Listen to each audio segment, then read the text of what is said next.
திருமூலர் திருமந்திரத்துல நம்ம இன்னைக்கு பார்க்கக்கூடிய பாடல் கர்ப்பக்கிரியையில உடல் வைத்தவாறும் உயிர் வைத்தவாறும். ஸ்டார்ட் பண்ணுங்க.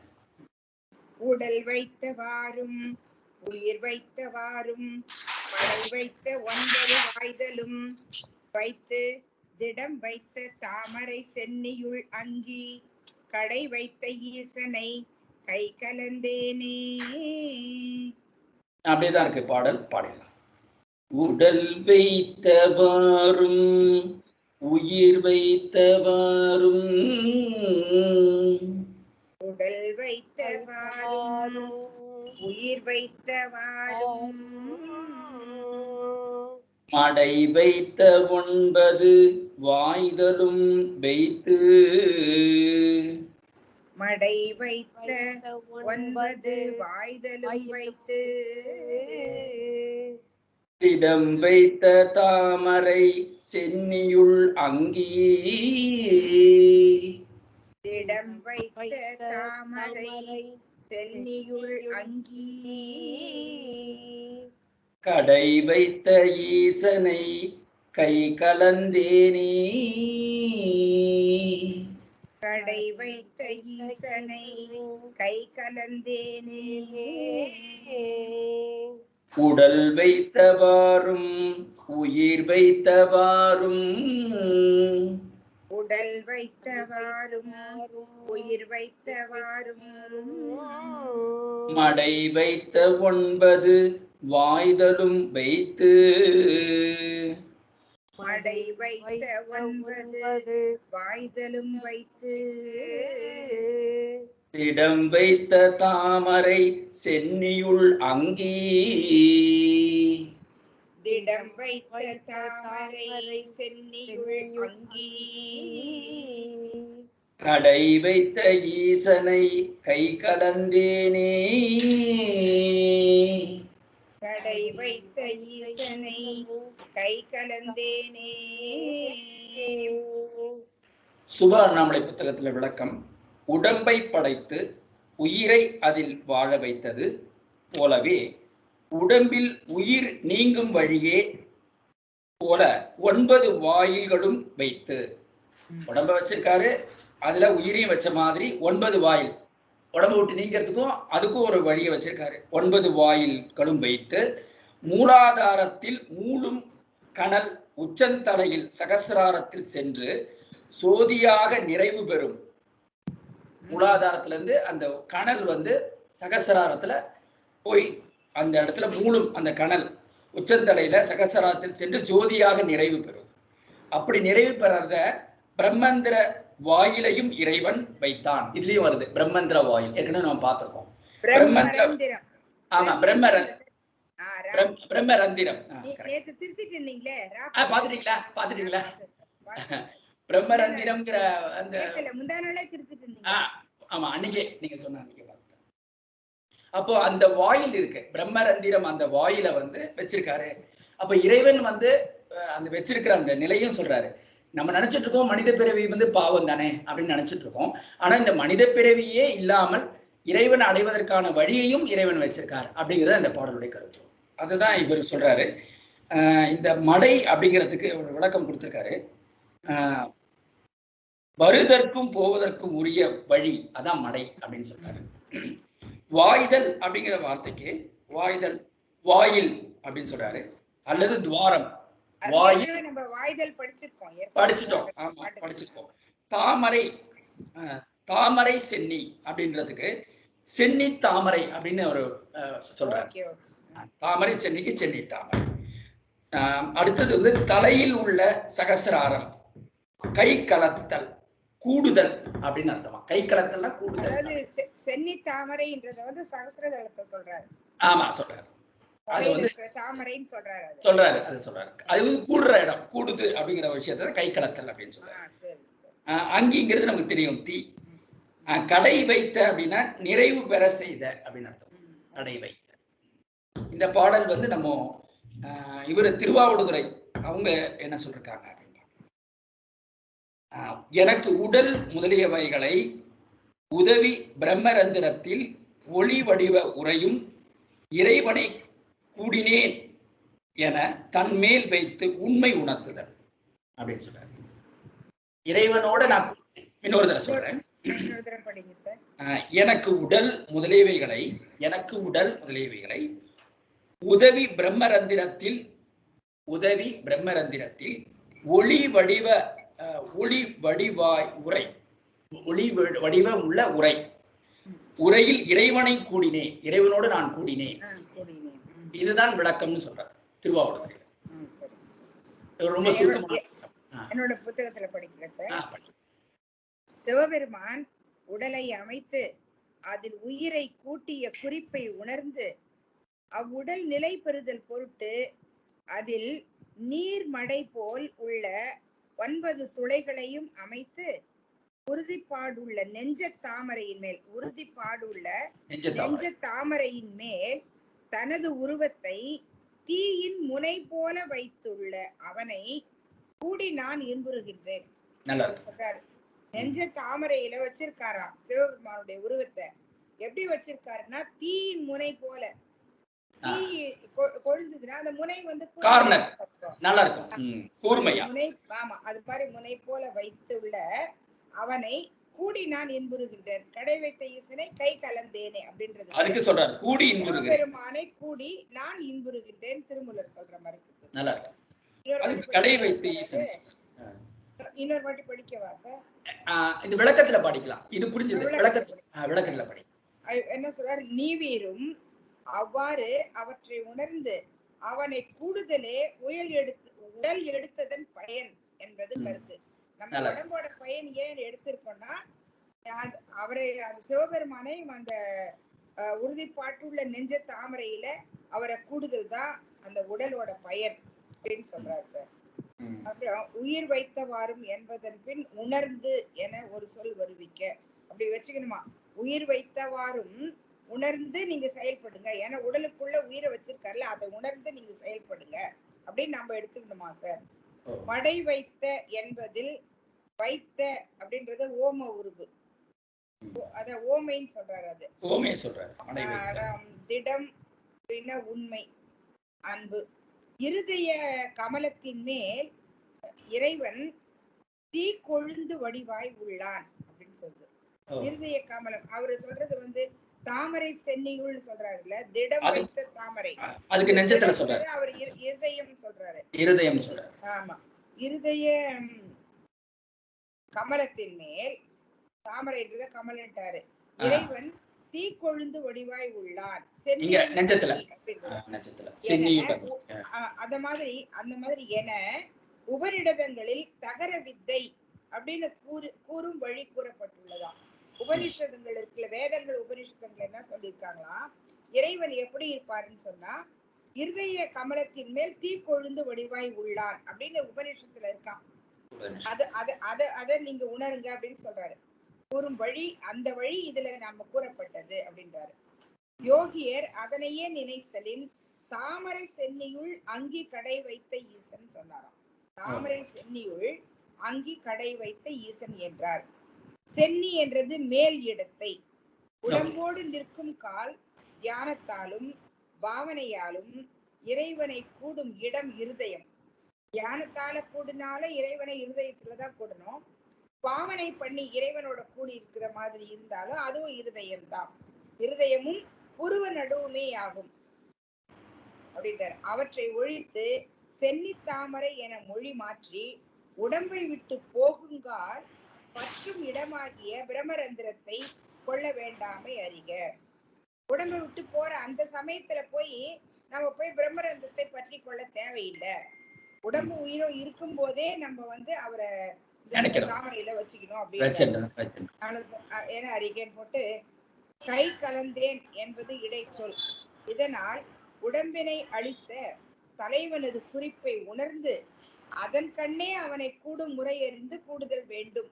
நீங்க போன கிளாஸ்ல பாட்டு சொன்னீங்கல்ல, உடம்பைய வச்சிருக்கேன்னு சொல்லிட்டு நீங்க ஒரு 2 பாட்டு சொன்னீங்க. உடம்பை வளர்த்தேன், உயிர் வளர்த்தேன். இன்னொரு பாட்டு சொன்னீங்க, தன்னை அறிய திடம்பட மெய்ஞானம் சேரவும் மாட்டார். திடம்பட மெய்ஞானம் பெறுவது சேரவும் மாட்டார். இந்த உடம்ப வச்சிருக்காரு, அதுதான் சொல்றாரு. இதனால் உடம்பினை அளித்த தலைவனது குறிப்பு எது? மெய்ஞானத்தை அடையணும் சொல்றாரு என்றது குறிப்பை உணர்ந்து அந்த உடம்பின் கண்ணே அவனை கூடும் முறை அறிந்து கூடுதல் வேண்டும். சிவபெருமானை எப்படி கூடணும்ன்ற முறை தெரிஞ்சுக்கணும். அந்த முறைப்படி நம்ம கூட வேண்டும் என்பது கூறப்பட்டதுன்றார் சார். அவ்வளவுதான். நல்லா இருக்கு. இது இன்னொரு குறிப்பு வந்து சொல்லலாம். அம்மா சொன்னதுல இருந்து இந்த நெஞ்சம்னு சொல்லும் போது அநாகத சக்கரத்தை குறிக்குது. அநாகத சக்கரத்துலதான் இந்த நிகழ்வு இருக்கு. அப்போ இறைவனை வந்து அநாகத சக்கரத்திலையும் நம்முடைய ஆக்ஞை என்று சொல்லக்கூடிய அந்த புருவ மத்திய நடுவையும் நம்ம நினைக்கிறோம். இறைவனுடைய நிலைப்பாடு. நல்லா தலைப்பு வந்து வீடியோ வரல. எனக்கு தெரியுது வீடியோ. அது நெட்வொர்க்னால மாறி இருக்கும். வந்துரும். ஆமா வந்துரும். ஆனா தெரியுறாங்க. இறைவனை அடைவதற்குரிய வழியை உணர வேண்டும். அதான் தலைப்பு.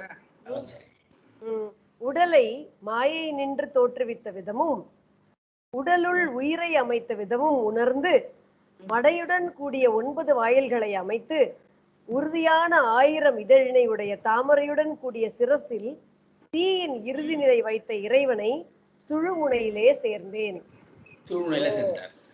இங்க இருக்கிற அந்த இறைவனை சுழுமுனையில எடுத்து இடங்களை புங்கை இல்லாம சுழுமுனையில சேர்ந்தார். Central nervous system. அப்ப அதுதான் சார் இறைவனை கூடும் முறை அப்படின்றது இவர் விளக்கம் கொடுத்தார். மாணிக்கம் ஐயா கொடுத்தார். ஆமா, இவர் வந்து இறைவனை கூடும் முறையை அறிந்து கூடுதல் வேண்டும் சொல்றாருல. அந்த முறையை சொல்லிட்டாரு. என்னன்றதை இப்ப இவர் சொல்லிட்டாரு. மாணிக்கம் ஐயா சொல்லிட்டாரு விளக்கம். சோ விளக்கத்துல கொண்டு வரணும். விளக்கத்துல வந்து 9 வாய்தல், கண் முதலிய 9 துளைகள், அவை மூடுதலும் திறத்தலும் ஆகிய இயல்பு கொண்டவை. கை கலந்தேன், சுழுமுனை நாடி வழியாய் தலையில் சகசர தளத்தில் விளங்கும் ஜோதியை அடைந்தேன். சென்னி தலை கடை வைத்த இறுதியில் வைத்த. அவ்வளவுதான், முடிஞ்சிச்சு. ஓகே, நல்லா இருக்கு. ரொம்ப தெளிவா இருக்கு பாடல். அதுல பாருங்க சார், என்ன அழகா அந்த மடைன்ற வார்த்தையை பயன்படுத்திருக்காங்க. அந்த மடை என்னன்னா, இப்ப ஆக்சுவலா நம்ம வயல்கள்ல நீர் பாய்ச்சுறோம்ல, இப்ப ஏரி பாசனம், ஆற்று பாசனம் எல்லாம் வருது இல்ல சார். அது வந்து பொதுவா ஒரு வாய்க்கால்ல தண்ணி வரும். ஒரு அரை மணி நேரத்துக்கு ஒருத்தரோட வாய்க்காலுக்கு போகும், அப்புறம் இன்னொரு அரை மணி நேரத்துல பக்கத்துல உங்க வாய்க்கால் போகும். அப்ப என்ன பண்ணுவாங்க, ஒருத்தர் வாய்க்காலுக்கு போகும்போது ஒருத்தருக்கு மடை வச்சிருவாங்க. மடைன்னா என்னன்னா, அங்க சேரை எடுத்து அந்த வழியை மூடிடுவாங்க, மண்வெட்டி எடுத்து. அப்புறம் அந்த 30 நிமிஷம் அவங்களோட டர்ன் முறை முடிஞ்ச உடனே அதே மடையை இதுல போட்டு திருப்பிடுவாங்க. மடையை திறந்து விடுறதுன்னு சொல்லுவாங்க. ஒரு போயிட்டு சொல்லுவாங்க அந்த வயல்ல வேலை செய்யறவங்கள, அவங்க கழனி இது கை முடிச்சு போய் மடையை மாத்துன்னுவாங்க. இந்த பக்கம் போற தண்ணி அப்படி திருப்பி விட்டுறது. அததான் இது என்ன சொல்றாரு, அந்த இடம் மூடும், வேடும் போது திறந்துக்கலாம். அது மாதிரிதான் இப்ப நம்ம உடம்புல இருக்கிற 9 துளைகளும் மூடி திறக்க வல்லவை. திறந்துனே இருந்தா என்ன ஆகுறது, இல்ல மூடிக்கிட்டே இருந்தா என்ன ஆகுறது? என்ன மூடி இருந்தா உயிர் இல்ல, மூடி இருந்தா உயிர் கிடையாது. பொருத்தமான ஓமையை வந்து திருமூலர் பயன்படுத்துறாரு. மடை வைத்த 9 வாய்தலும் அப்படின்னு மாத்திக்கலாம். ஒரு முறை டேர்ம்ஸ் இருக்கு, இந்த டேர்ம் படி அது வேலை செய்யுது. எல்லாம் ஒரே மாதிரி இல்ல, மாறி இருக்கு. தூங்குற நேரத்துல கண்ணை மூடிதான் தூங்குறோம். அப்ப கண்ணை திறந்து ஆமா மூட முடியாது சார். இல்ல, நீங்க கவனிங்க, தூங்கும் போது என்னென்ன நிகழ்வு அது திருமூலரே சொல்றாரு. தூங்கும் போது நம்மளோட முதல்ல மூளைக்கு ஓய்வு கிடைக்குது.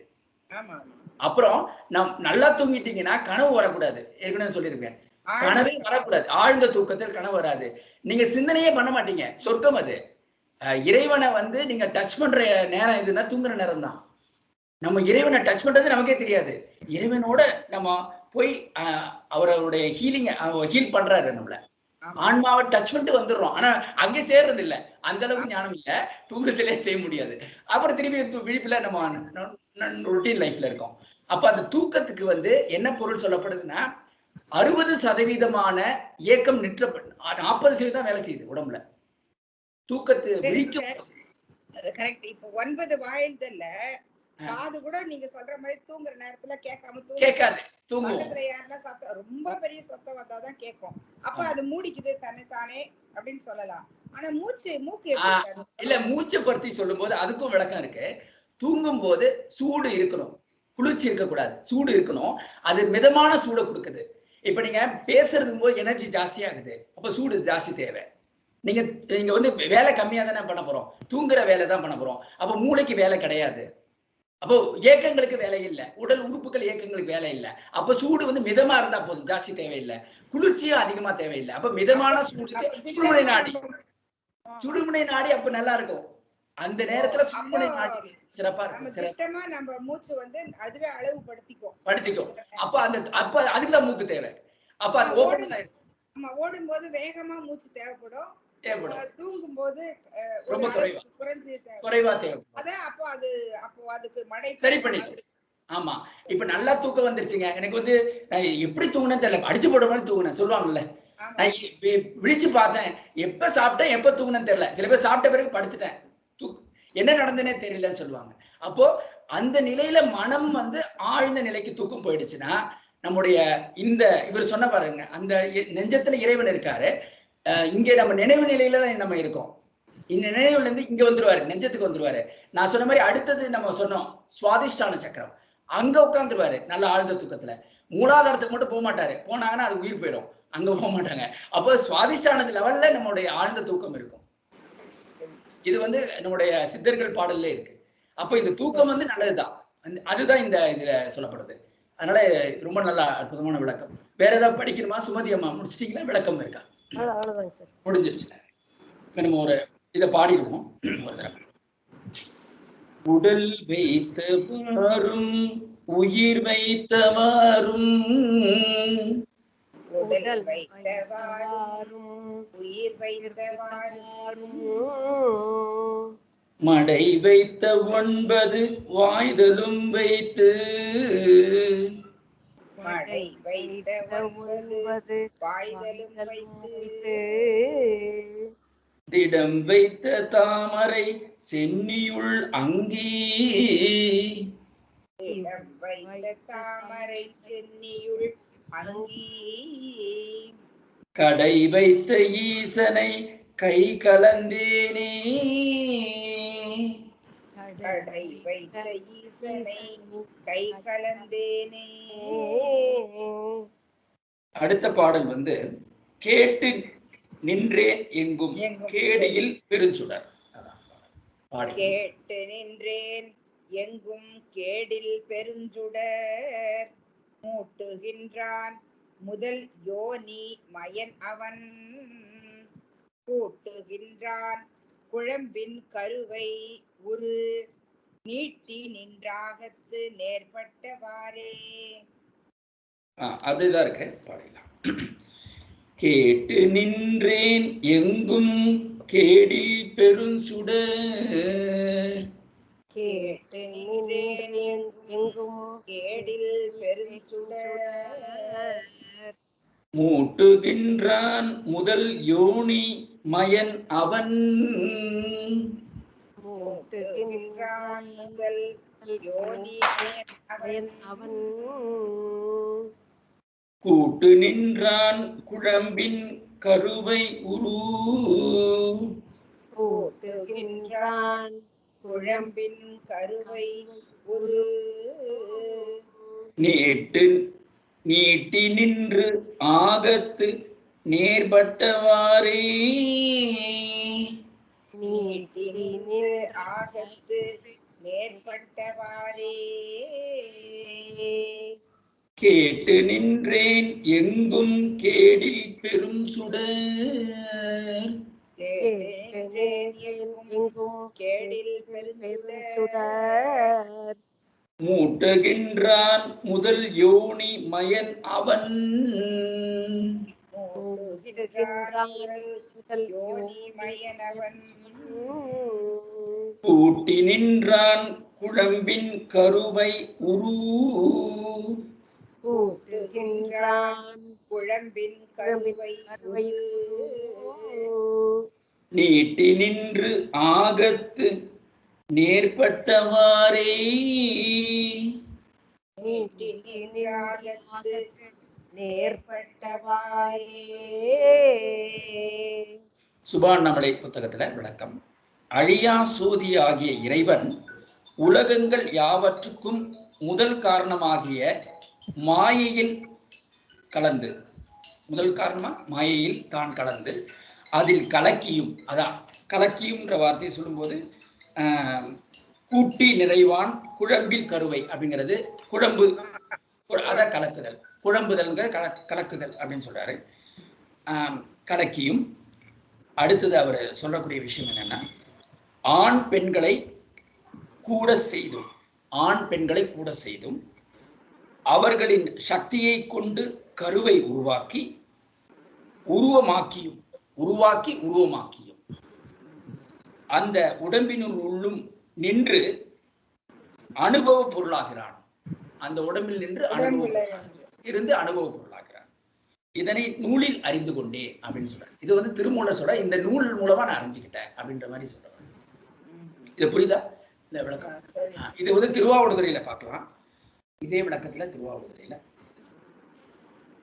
இறைவனை உருவையும் உதவி உயிர்க்கு பிராயும் உடலில் நிற்கின்றான் என்பது உணர்த்துதல் அப்படின்னு சொல்றாரு. இது இன்னும் கொஞ்சம் இன்னொரு தடவை சொல்றேன். ஆமா, இன்னொரு தடவை சொல்றேன். இறைவனே உருவையும் உதவி உயிர்க்கு பிராயம், பிராயம்ங்கிற வார்த்தையை சொல்றாரு. உயிருக்கு இறைவனே உயிருக்கு உதவின்றாரு. உயிருக்கு உதவியா இருக்காரு. உடன் இருக்கின்றான், உடனும் இருக்கின்றான். பிராயம் சொன்னீங்க. ஆமா, அது உயிர்க்கு பிராயம்னு சொல்ற. உயிர்க்கு பிராயம், பிராயம்னா வயசு சார். ஆக்சுவலா வயது அப்படி வருமா? வயதுக்கு தான். இப்போ 60 பிராயம் அந்த பழைய நூல்கள் எல்லாம் படிச்சுனா வர கதைங்க பிராயம்னு வருது. நம்ம வந்து என்ன வயசுன்னு கேக்குறோம்ல, வயதுன்னு சொல்றோம். என்ன பிராயம்? பிராயம்ங்கிற வார்த்தை சொல்லுவாங்க. ஆனா இதுக்கு எதுக்கு பயன்படுது?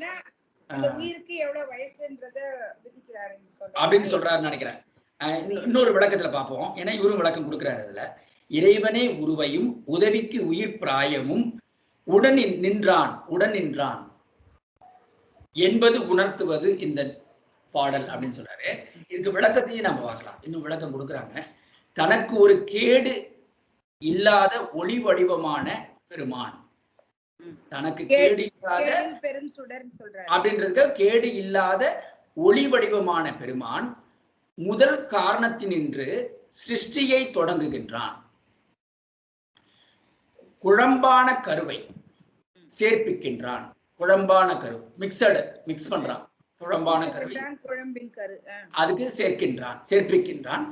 அதனை உருவாக நீட்டி அவ்வுருவிலேயே தானும் எழுந்தருளி உணர்கின்ற பக்குவத்திற்கு மட்டுமே அவன் எதிர்பட்டவனாக இருக்கின்றான். யாருக்கு தெரியுதோ அவங்களுக்கு மட்டும் தெரிகிறான். உருவாக்கி அந்த உருவத்துல நிலைத்து நின்று யார் உணர்றாங்களோ அவங்களுக்கு மட்டும் உணர்ற மாதிரி இருக்கிறான். உணர முடியாது. அடியேன் எங்கும் கேட்டு நின்றேன் என்றவார். இதை நான் என்னைக்குமே கேட்டுக்கிட்டு இருக்கேன் இந்த விஷயத்த. இது திருமூலர் சொல்றேன். இது புரியுது. இந்த விளக்கத்துல உங்களுக்கு புரியும் நினைக்கிறேன். இது புரியுது சார். ஓகே, உங்களுக்கு படிக்க சார். 4 வேத சிவாகமங்கள் அனைத்திலும், 4 வேதம் சிவாகமங்கள் அனைத்திலும் கேட்டு நின்றது எது? சிவம். அது வந்து என்றும் அழிவில்லாத பேரொளியாகிய சிவபெருமானே. எதுல? 4 வேதங்களிலும் சிவாகமங்களிலும் கேட்டு நின்றது அதுதான். என்றுமே அழிவில்லாத பேரொளியாகிய சிவபெருமானே. அவனே உலகு அனைத்திற்கும் முதற் காரண வடிவாய் நின்று அவற்றை கோர்க்கின்றான் என்பது. கோர்க்கின்றான்றாரு. கலக்கிறதுக்கு தான் கோர்க்கின்றான்னு சொல்றாரா? உலக அனைத்திற்கும் முதற் காரணமாய் நின்று மூட்டுகின்றான்றத கோர்க்கின்றான். ஓகே, இவர் சொல்றாரு என்பது. எனவே தாயது வயிற்றில் நெகிழ்ந்து பட்ட கருவை, குழம்பின் கருவை, அதுதான் நெகிழ்ந்து பட்ட கரு. தாயினுடைய கரு வந்து திட பொருளா இருக்காது. குழம்பு இருக்கிறது சொல்லுவோம்ல, கிரேவின்ற மாதிரி சொல்லுவோம். அது மாதிரி நெகிழ்ந்து இருக்கிற அதான் சொல்ற. தாயின் வயிற்றில் நெகிழ்ந்து பட்ட கருவை உறுதிப்படுத்தி அதை உறுதியாக்கி உருவாக அமைப்பவன் அவனே. அதுக்கு உருவாக ஆதலின் தந்தை தாயிரது உடற்கூட்டம் அவனது செய்கைக்கு ஒரு கருவியாய் அமையும் அளவே ஆகும். அவங்க கருவிதான். ஆமா, தந்தை தாயருடைய உடற்கூட்டம் எதுக்குன்னா அவன் செய்ய போற செயலுக்கு ஒரு கருவியா யூஸ் பண்ணிக்கிறாரு. நல்லா இருக்கு. அப்படி சொல்ல வெறும் நம்ம எல்லாம் கருவிதான். நம்ம குழந்தை நமக்கு நம்ம சொல்லிக்கலாம் மொழியே. ஆனா அவங்க ஒரு லெவலுக்கு அப்புறம் அவங்கதான். ஏன்னா குழம்பா இருக்கிற கருவு தாய் வயிற்றுல இருக்கிறத அதுக்கு உறுதித்தன்மை கொடுத்து அதுக்கு உயிர் கொடுத்து அதை வளர்த்து கூடவே நின்று கர்ப்பத்துல கடைசி வரைக்கும் அவர் நின்று கொண்டு போறதே சிவபெருமான் தான். அந்த படைக்கிறதுக்காக உங்க 2 பேரையும் நான் யூஸ் பண்ணிக்கிறேன் அப்படின்ற அவ்வளவுதான். அதுக்குதான் நம்மள பெற்றோரா சொல்றாங்க. பெற்றோர் நம்ம சொல்றோம். அப்படிதான் இவர் சொல்றாரு சார். இவரோட விளக்க உரையில வந்து மூட்டுதல் அப்படின்னு போட்டு ஐஃபன் போட்டுட்டு ஐஃபன் போட்டார் சார். மூட்டுதல், மூட்டுகின்றான் முதல் யோனி அது சொல்றாரு. மூட்டுதல்னா தேர் உறுப்புகளை ஒருங்கு இணைத்து தேர் ஆக்குதல் போல. தேருக்கு சக்கரம் தனித்தனியா இருக்குல்ல, பட் இணைச்சோம்னா அது தேராகும். அது போல உலகு உறுப்புகள் பலவற்றை தொகுத்து உலகமாக்குதல். உலகத்தின் உறுப்பு பலவற்றை எல்லாம் தொகுத்து உலகமாக்குதல். யோனி என்பதற்கு வாயில் அல்லது காரணம் என்பதே பொருள். இது சொல்றாரு. மூட்டுகின்றான் முதல் யோனி மயனவன்றதுக்கு அது வந்து என்னன்னா வாயில் முதல் அவன் தான் வந்து வாயில உருவாக்குறான். அப்படி இல்லைன்னா காரணமாக இருக்கின்றான் இறைவன் தான் அப்படின்னு அர்த்தமா 2 பொருள் போட்டிருக்காரு என்பதே. உலகிற்கு முதற் காரணம் வாயை ஆயினும் வித்திற்கு நிலம் போல இறைவன் அதற்கு நிலை களமாதல் பற்றி.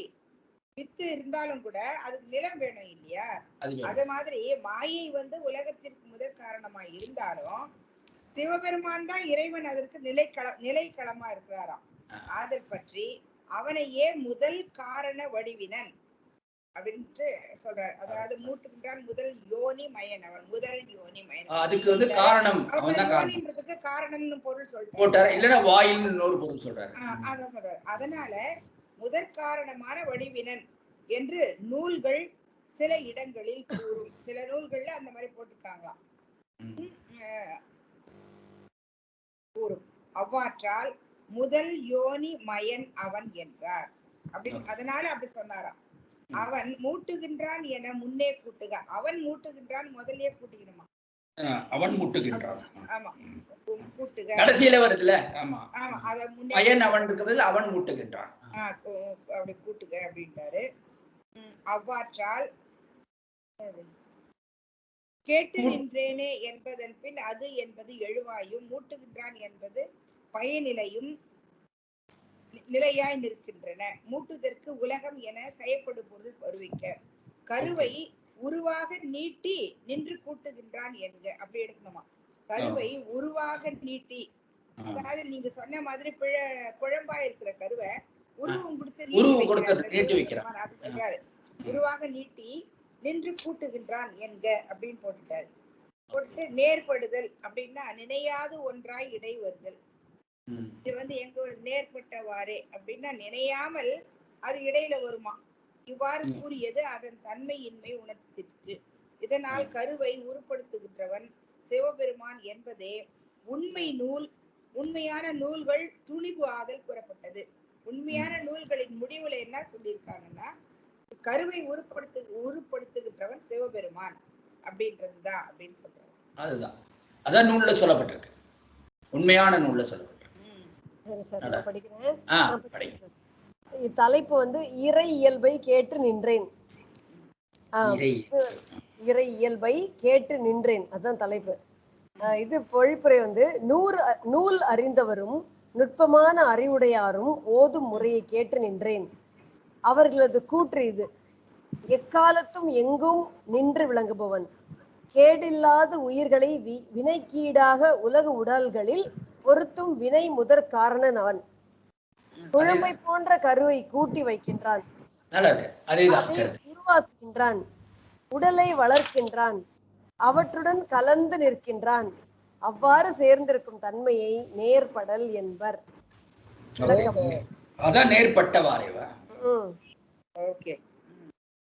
நேர்படல். ஓகே, விளக்கம். பெருஞ்சுடர் மூட்டுகின்றான். இறைவன் பேரொளியாய் எங்கும் நிறைந்து விளங்குகின்றான். ஓகே, அப்புறம் முதல் யோனி மயன் அதுக்கு வந்து வினை முதற் காரணமாக இறைவன், வினை முதற் காரணமாக இறைவன். அதான் வினை அங்க முதற் அங்க யோனின்றத காரணம் தான் சொல்றாரு. காரணம் அதுலயும் காரணம் தான் சொல்லப்பட்டிருக்கு. வாயில் சிவன் சக்தியை நோக்கிட உலக படைப்பு தொடங்கும் என குறிக்கின்றார் திருமூலர். ஓகே, சிவன் சக்தியை நோக்கிட உலக படைப்பு தொடங்கும் என குறிக்கின்றார் திருமூலர்.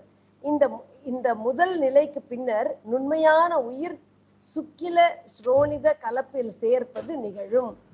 இல்லம்மா, இந்த முதல் சொன்னீங்க, நடுவுல பிரேக் ஆயிடுச்சு. இருமா சுமதி, அங்க ஏதோ முதல் சொன்னீங்க, அதுக்கப்புறம் அப்படியே கொஞ்ச நேரம் ஒரு செகண்ட் 2 செகண்ட் இன்னொரு தடவை படிங்க. இன்னொரு தடவை அந்த விளக்கத்தை படிக்கிறப்போ. ஓகே, அந்த முதல் யோனி மயன் அதுல இருந்து படிக்கிறேன். முதல் யோனி மயன் அப்படின்னா வினை முதற் காரணமாக காரணமான இறைவன். முதல் யோனி மயன்ற வந்து அந்த யோனிக்கு வந்து வினைன்ற அர்த்தத்தை கொடுக்குறாங்களா சார்? இங்க இல்ல முதல் காரணம் சொல்றாரு. காரணம் தான் இங்க வருது. காரணம் ஓ, வினை முதற். ஆமா, நீங்க காரணம்னு சொன்னீங்க. காரணம். Okay okay. சோ வினை முதற் காரணமான இறைவன். ஓகே. அப்புறம் சிவன் சக்தியை நோக்கிட உலக படைப்பு தொடங்கும் என குறிக்கின்றார் திருமூலர். அப்படி பார்த்தாலே உலகம் படைச்சிருமா? அனி விளக்கத்துல இருக்க, நீ விளக்கத்துல இருக்கு. பட் அந்த லைன்ல அதுக்கு ஏத்த மாதிரி இல்ல. சிவன் சக்தியை நோக்கிட உலக படைப்பு தொடங்கும் என குறிக்கின்றார் திருமூலர். இந்த முதல் நிலைக்கு பின்னர் அந்த முதல் காரணமானன்றத ஃபர்தர் விளக்குறாங்க. முதல் யோனி மயனுக்கு வந்து வினை முதற் காரணமான இறைவன் சொன்னாங்க இல்லையா? அந்த முதற் காரணமாக ஃபர்தர் எக்ஸ்பிளைன் பண்றாங்க. சிவன் சக்தியை நோக்கிட உலக படைப்பு தொடங்கும் என குறிக்கின்றார் திருமூலர். இந்த முதல் நிலைக்கு பின்னர் நுண்மையான உயிரை சுக்கில ஸ்ரோனித கலப்பில் சேர்ப்பது நிகழும். ஓகே. அப்புறம் வந்து இது இரண்டாம் நிலை. முதல் நிலையில் சக்தியை பார்த்த உடனே உயிர்கள் தோணும். அதுதான் வினை காரணம். வினை காரணம் முதல் நிலை. இரண்டாம் நிலை கலப்பு. இரண்டாம் உலக படைப்பு தோணும். அப்புறம் வந்து முதல் நிலைக்கு பின்னர் நுண்மையான உயிரை அந்த சுக்கில ஸ்ரோனித கலப்புல சேர்க்கிறது இரண்டாவது நிலை. அப்புறம் வந்து கருவானது உடலாய் வளர்ந்து நிற்பது மூன்றாம் நிலை. கருவானது உடலாய் வளர்ந்து மூன்று நிலை சொல்றாரு மாணிக்கம் ஐயா. விளக்கம் புரியுது. நுட்பமா இருக்கு இந்த பாடல். தலைப்பு என்னமா போட்டுருக்காங்க அதுக்கு? இறை இயல்பை கேட்டு நின்றேன். இறைவனுடைய இயல்பு இதுதான்றாரு. நூல் அறிந்தவரும் நுட்பமான அறிவுடையாரும் ஓதும் முறையை கேட்டு நின்றேன். அவர்களது கூற்று இது. அவங்க சொன்னதை கேட்டு நிக்கிறாருல்ல, அவங்க என்ன சொல்றாங்க? அவரும் திருமூலர் சொல்றாரு. நூல் அறிந்தவருடைய கூற்று இதுன்னு சொல்றாரு. நூல் அறிந்தவரும் நுட்பமான அறிவுடையாரும் ஓதும் முறையை கேட்டு நின்று அவர்கள் கூறுவது இது.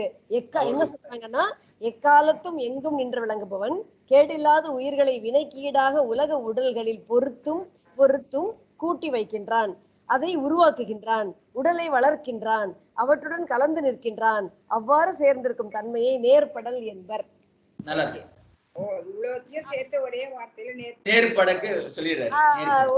ஒண்ணு அக்கு வேற ஆணி வேற உரிச்சிருவாரு மாணிக்கம். இல்லன்னா மொத்தத்தையும் சேர்த்து ஒரே கலப்பா குழம்ப குடுத்துருவாரு. புரியுது.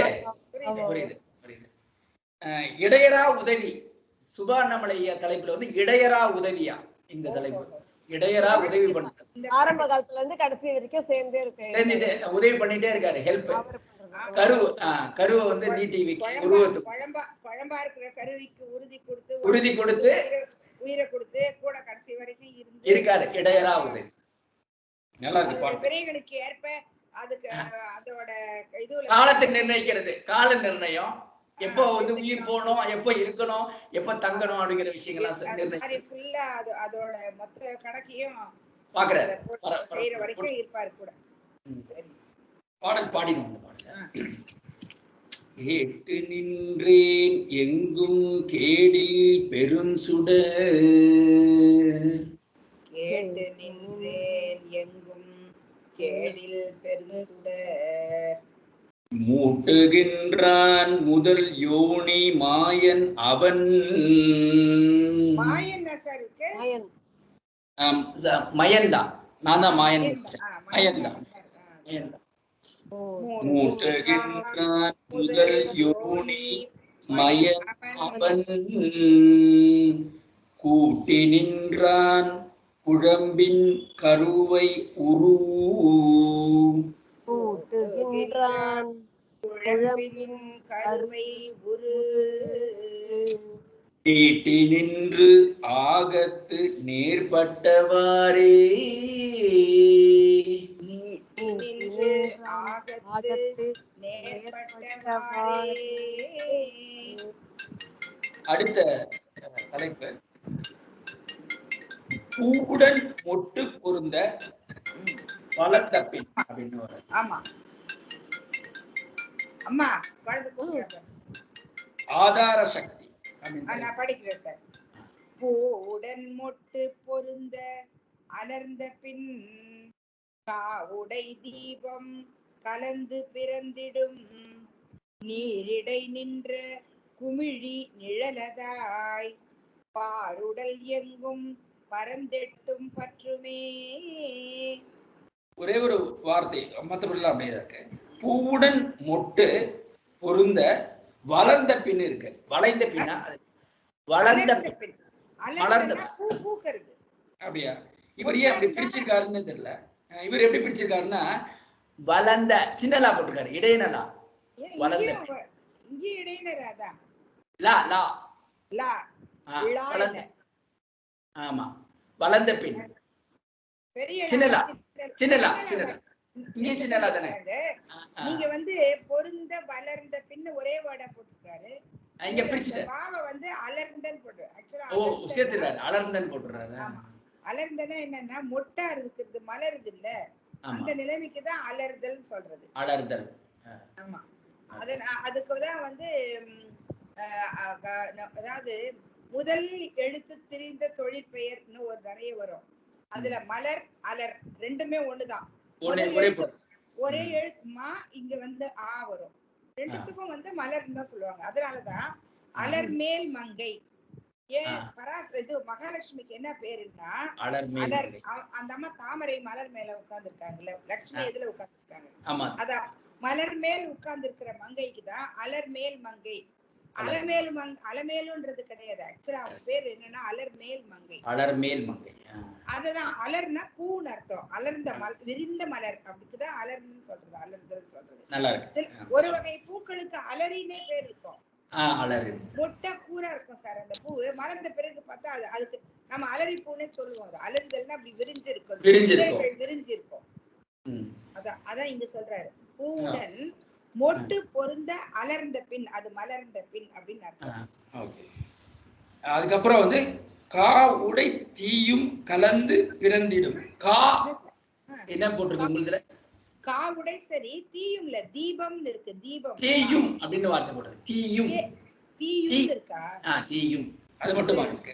கலந்து பிறந்திடும் நீரிடை நின்ற குமிழி நிழலதாய். அது கரெக்டா இருக்கு, அப்படியேதான் இருக்கு. குமிழி நிழலதாய் பாருடல் எங்கும் பறந்து எட்டும் பற்றுமே. அது அப்படியே பாடிடும். பூவுடன் மொட்டு பொருந்த வளர்ந்த பின் பூவுடன் மொட்டு பொருந்த அலர்ந்த பின் காவுடை தீயும் கலந்து பிறந்திடும். காவுடை தீயும் கலந்து பிறந்திடும் நீரிடை நின்ற குமிழி நிழலதாய். நீரிடை நின்ற குமிழி நிழலதாய் பாருடல் எங்கும் பறந்து எட்டும் பற்றுமே. பாருடல் எங்கும் பறந்தெட்டும் பற்றுமே. பூவுடன் மொட்டு பொருந்த வளர்ந்த பின் பூவுடன் மொட்டு பொருந்த அலர்ந்த பின் காவுடை தீயும் கலந்து பிறந்திடும். காவுடை தீயும் கலந்து பிறந்திடும் நீரிடை நின்ற குமிழி நிழலதாய். நீரிடை நின்ற குமிழி நிழலதாய் ஆருடல் எங்கும் பறந்து எட்டும் பற்றுமே. பாருடல் எங்கும் பறந்தெட்டும் பற்றுமே. சுபானமலை புத்தகத்தின் விளக்கம். ஸ்ரோகினத்தை சுக்கிலம் பொருந்திய முறையில் சுற்றி கொண்ட பின் மூலக்கணலும் கலந்து உடம்பு பிறக்கும். நீர் குமிழியின் நிழல் போல அதனை புரியட்டக உடம்பு எட்டும் தொடர்ந்து நிற்கும் அப்படின்னு சொல்றாரு. இந்த வளர்ந்த பின் அப்படிங்கிற வார்த்தைக்கு இவர் ஒரு விளக்கம் பதப்பொருளை கொடுக்கிறாரு. ஒன்றை ஒன்று வளைய சுற்றிய பிறகு அப்படின்னு ஒரு விளக்கம் கொடுக்கிறார் இவரு சுபான். வளர்ந்தல் வளைத்தல் அளர்ந்த பின் என்னும் பாடல் ஈண்டு பொருள் தராமை அறிக. இவரு ஓலச்சூடியிலிருந்து எடுத்திருக்காரு இந்த வார்த்தைய. என்ன வரும் பெறாத பொருள் அப்படின்னு சொல்றாரு. அதாவது வளைத்தல் அப்படிங்கிறது அலர்ந்த பின் என்னும் பாடம். அலர்ந்த பின் நம்ம பேசணும். அதுக்கு இவர் சொல்றாரு அலர்ந்த பின் என்னும் பாடம் ஈண்டு பொருள் தராமை அறிக. சரி, அப்போ வளர்ந்தன்றதுக்கு என்ன பொருள் சொல்றாரு? வளர்ந்தன்றதுக்கு என்ன வளைதல்னு வார்த்தையை சொல்றாரு. வளைதல் வளையறது அது சொல்றாரு. வளைதல் தான் இது பொருள் வரும். இது அலர்தல் வராது, பாடமாகாதுன்றார். இவருடைய ஓலச்சுவடி ஆய்வு இது. இவர் அது சொல்றாரு. நம்ம இதுல திருவாவடுதுறையில பார்த்துவோம். அவர் என்ன அலர்ந்த பின் போட்டிருக்காரா வளர்ந்த பின் போட்டிருக்காரா? திருவாவடுதுறையில அலர்ந்த பின் போட்டிருக்காரு. அவர் அதான் போட்டிருக்காரு. அதுல சொல்லும் போது அவர் என்ன சொல்ல வர்றாருன்னா, பூ போலும் கர்ப்பாசையும் பூ போலும் கர்ப்பாசையும் மொட்டு போலும் லிங்கமும் பொருந்த விளக்கம் கொடுக்கிறார். பூ போலும் கர்ப்பாசையும் அடுத்தது மொட்டு போலும் லிங்கமும் பொருந்த அவை ஒக்க அலர்ந்த பின் காவுதல் பொருந்திய ஒளி வடிவினதாகிய சுக்கில ஸ்ரோகினங்கள் கலந்து வெளிப்படும். அந்நீரிடை உண்டான குமிழியானது நிழலாக உடலெங்கும் பரவி சூக்கம சரீர கருவிகள் எடையும் போட்ட தெரியாம போட்டிருக்கான்னு நினைக்கிறேன். எட்டையும் பற்றி நிற்குமா. இதுதான் இவர் விளக்கம் நம்முடைய திருவாவடுதுறை. இது கொஞ்சம் நல்ல விளக்கம் ஆழமா திருவாவடுதுறையில கொடுத்திருக்காருன்னு நினைக்கிறேன். அதாவது பூவுக்கு ஒரு உதாரணத்தையும் லிங்கம்னு சொல்றேன். அது ரெண்டுத்தையும் நேர்படுத்திட்டு அது ரெண்டும் பொருந்தி அதுக்கு மலர்ந்த உடனே அங்க அந்த தீபம் அந்த அனலை சொல்றாரு இல்லையா? அந்த நெருப்பும் சேர்ந்து கலந்து கருவா பிறக்கும்ன்றாரு. ஆமா, அதான் வெளிப்படும். அந்த லைன் படிங்க. இன்னொரு தடவை படிச்சிடுறேன். அதாவது பூ போலும் கர்ப்பாசையும் மொட்டு போலும் லிங்கமும் பொருந்த அவை ஒக்க அலர்ந்த பின். சரி,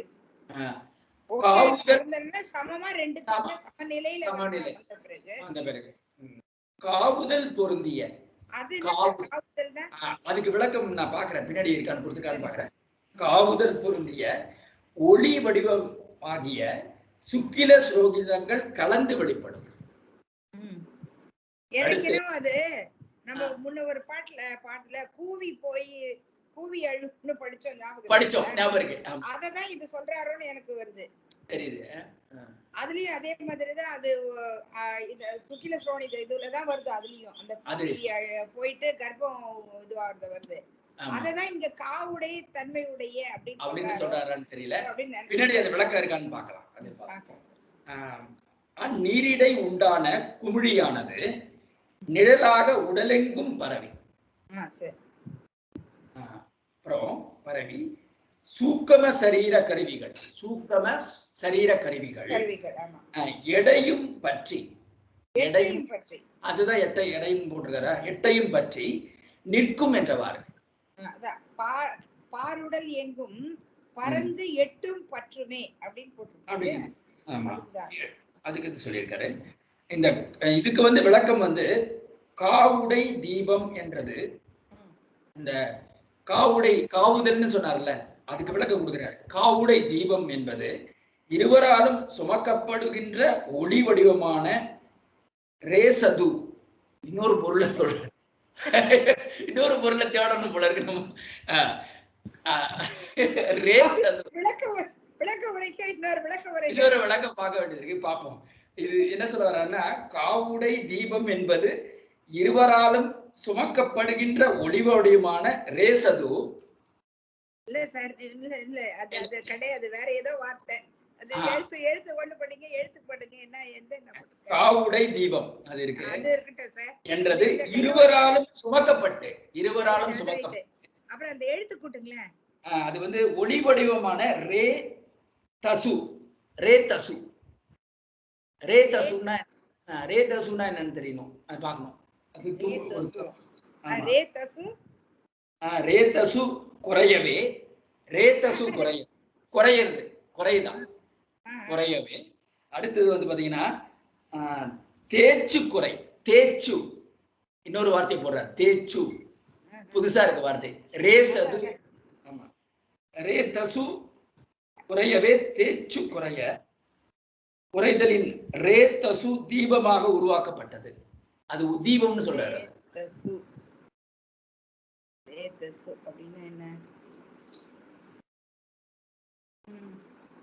ரேதஸ் அப்படின்னு போட்டாரு. ரேதஸ்னா என்னன்னா தேஜஸ்ன்றோம், அதுல இருந்து வந்த வார்த்தையா? இல்ல அது சொல்றாரு, இருங்க. தமிழ் அகராதுல என்ன போடுறாரு, ரேதசு அப்படின்னு போட்டாரு. இருங்க, என்ன சொல்றாரு எடுத்து வந்து ரேதஸ் அப்படின்னா, ஐயோ சீரவா அதுக்கு வரலையா? யூனிவர்சிட்டி ஆஃப் மெட்ராஸ் போட்டு பொருளை வரல இருக்கு, அதுக்கு இதுல விளக்கம் வேற ஏதாவது இருக்கான்னு பார்க்கலாம். இந்த ரேதசு இவரு கொடுத்திருக்காரு. The seminal fluid, semen விந்து அப்படின்னு போட்டிருக்காரு. ஓ, அதுதான் ரேதசுவா? ரீட்டஸ் அப்படின்னு போடுறாரு. இங்கிலீஷ் வேர்டு RETUS ரீட்டஸ்னு போடுறாரு. ரீட்டஸ், ஓகே. ஆமா. ரேதஸ் கலனம் அப்படின்னா எஃபிசியோ சிமெனிஸ் அப்படின்னு போடுறாரு. அதான் போட்டிருக்காரு சார். ரேதஸ் அப்படின்றதுக்கு வந்து முன்னாடி தமிழ்ல ரே ரால வராது இல்ல, அதனால இவங்க வந்து போட்டு நான் ரேதஸ்னு டைப் பண்ண உடனே சர்ச் இன்ஸ்டெட் இரேதஸ்னு போட்டான். கூகுள்ல அது மாதிரி வந்தது. சர்ச் இன்ஸ்டெட் ரேதஸ்க்கு பதிலா இரேதஸ்னு டைப் பண்ணுன்னு போட்டான். சரி, அது இரேதஸ் போட்ட உடனே வந்துச்சு சார். என்னன்னா அது செமினல் ஃப்ளூயிட்னு போட்டுருக்கு.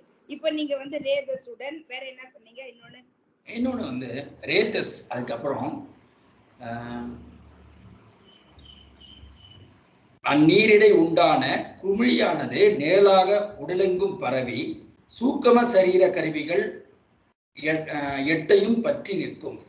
அதுக்கு முன்னாடி நம்ம பார்க்கும்போது காவுதல் பொருந்திய ஒளி அப்படின்னு சொன்னாரு. காவுதல் பொருந்திய ஒளிக்கு தான் இவர் விளக்கம் கொடுக்கிறாரு. காவுடை தீபம் என்றது இருவராலும் சுமக்கப்பட்டு இருக்கின்ற ஒளி வடிவமான ரேதசு.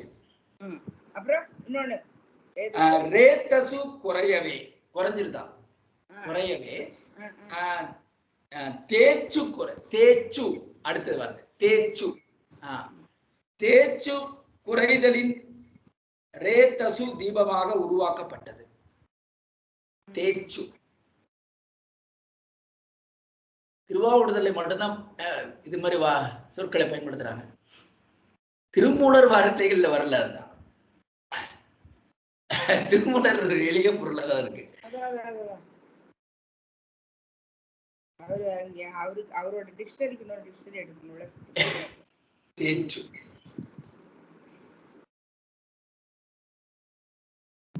தேச்சுனே வரல சார். இல்ல இல்ல தேச்சு வரல.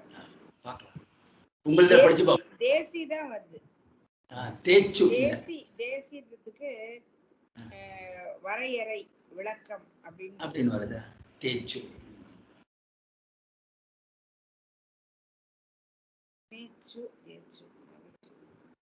உங்களதுல பார்க்கலாம். அதுல ஏதாவது விளக்கம் இருக்கான்னு பார்க்கலாம். சரிங்க சார். உங்களது படிங்க. என்னோட படிக்கல சார். தாய் தந்தையரது கூட்ட உறுப்புகள். ஓகே. தாய் தந்தையருடைய கூட்ட உறுப்புகள். நீங்க வந்து அதை வேற சொன்னாங்கல்ல, அவர் லிங்கம் இன்னொன்னு சொன்னார்ல, அப்படி சொல்லாம இவர் சொல்றாரு தாய் தந்தையரது கூட்ட உறுப்புகள் தம்மில் கூடிய காலத்து முன்பு தந்தை உடலில் நின்ற கரு. ஆக்சுவலா தந்தை உடலில் தான் ஃபர்ஸ்ட் கரு நின்று இருக்குது. நின்ற கரு தாயது கருப்பையினுள் சென்று கலந்து முட்டை ஆகும். பிராக்கெட்ல பிண்டம் ஆகும்னு போட்டார். பிண்டம் ஆகும். அந்த இந்த வேர்ட் என்னது? ஃபர்ஸ்ட் லைன் மறுபடியும் கூட்ட உறுப்பு. கூட்ட உறுப்பா? என்ன உறுப்பு? கூட்டவா? யார் என்னையம்மா சொல்ற? ஆமா ஆமா, அந்த ஃபர்ஸ்ட் லைன்ல நோ உறுப்பு. நீங்க அதமா தாய் தந்தையரது கூட்ட உறுப்புகள். கூட்ட உறுப்புகள் கூடுகின்ற உறுப்புகள். Okay okay. இந்த வேர்ட் தப்பா. கூட்ட உறுப்புகள் தம்மில் கூடிய காலத்து, அந்த ரெண்டு உறுப்பும் கூடிய காலத்தில் முன்பு தந்தை உடனில் நின்ற கரு தாயது கருப்பையுள் சென்று கலந்து முட்டை ஆகும்னு போட்டு பிராக்கெட்ல பிண்டம் ஆகும்னு போட்டு பிண்டம் ஆகும். அதுதான் வந்து பூவுடன் மொட்டு பொருந்த அலர்ந்த பின் காவுடை தீபம் கலந்து பிறந்திடும். அந்த ரெண்டு லைன் சொல்றாரு. அப்புறம் மூணாவது நீரிடை நின்ற, அதுக்கு வந்து அம்முட்டையினுள் நீர்க்குமிழியில் உள்ள நிழல் போல. இப்போ நீர் தண்ணிக்குள்ள மேல நீர் குமிழி இருக்குன்னு வச்சுங்க சார், அதோட நிழல் கண்ணுக்கு தெரியுமா? பப்புலோட நிழல் தெரியாது. அதாவது அததான் சொல்றாரு, கண்ணுக்கு தெரியாது. அதான் கருவிகள் போல நுண்ணுடம்பு 8 கருவிகளும் பருவுடல் எங்கும் பறந்து அதனை தாங்கி நிற்கும் அப்படின்ட்டாரு. அது எப்படி கண்ணுக்கு தெரியாம இருக்குதோ, நீருக்குள்ள இருக்கிற குமிழியினுடைய நிழல் நம்மளால எப்படி பார்க்க? இப்ப நம்ம ஒரு மனுஷனோட நிழல் பார்க்கலாம், மரத்தோட நிழல் பார்க்கலாம் சொல்ற. ஆனா நீர்க்குமிழியினுடைய நிழல் நீர்ல எப்படி தெரியும்? தெரியாது. அது மாதிரி அந்த முட்டையின் உள்ளவே என்ன பண்ணுது, நுண்ணுடம்பு கருவிகள் 8 போய் 8 கருவி வந்து என்ன விளக்கம் கொடுக்கறாரா? 8 கருவி நுண்ணுடம்பு கருவிகள் சொல்றாரு அப்படின்னு சொல்லிறாரு. பாக்குறேன் சார், பின்னாடி இருக்கான்னு பாக்குறேன். 8ம் பருவுடல் எங்கும் பறந்து, அந்த முட்டையினுடைய பருவுடல், அது பருவுடவாமா, அந்த முட்டை மாறிடுது இல்ல, அது எங்கும் பறந்து அதனை தாங்கி நிற்கும் அப்படி போட்டுட்டு விளக்குரையில சொல்றாரு சார். இவ்வாறு தாங்கி நிற்றல் சிவனது திருவுள குறிப்பால் அல்லது ஆகாது. அந்த முட்டையில வந்து போய் அந்த 8 கருவிகளும் போய் நின்று பருவுடல் ஆக்குது இல்ல, அந்த மாதிரி தாங்கி நிற்றல் வந்து சிவனது திருவுள குறிப்பால் அல்லது ஆகாது. அவர் இல்லாம ஆகாது, நிக்காது அப்படின்றாரு. அது வந்து அந்த அண்டமாவே போயிடும், அந்த பிண்டமாவே போயிடும், உடையாவே போயிடும் அப்படின்றாரு. காவுடை அப்படின்றதுக்கு வந்து சுமையாதல் உடைய, சுமை ஆக போகுது அந்த கரு. அதுதான் சுமையை தான் உங்களுக்கு வளர்க்க கொடுக்கறான்னு நினைக்கிறேன். ஏன்னா கரு வளரும் போது அது சுமை ஆயிடுது இல்லையா அம்மாவுக்கு, அது சொல்றாரு. காவுடை சுமையாதல் உடைய, அப்படி உடைய தீபம் என்றது. அத வந்து சுமையா இருக்கக்கூடிய தீபம் அப்படிதான் அப்படிங்கிறாரு. சுமையான தீபம். அந்த 8ம் போய் நின்ன உடனே அதுக்கு தீபம்ன்ற பேர் வச்சிருக்காரு. பிண்டம்ன்றதை எடுத்து தீபம்னு வச்சிருக்காரு.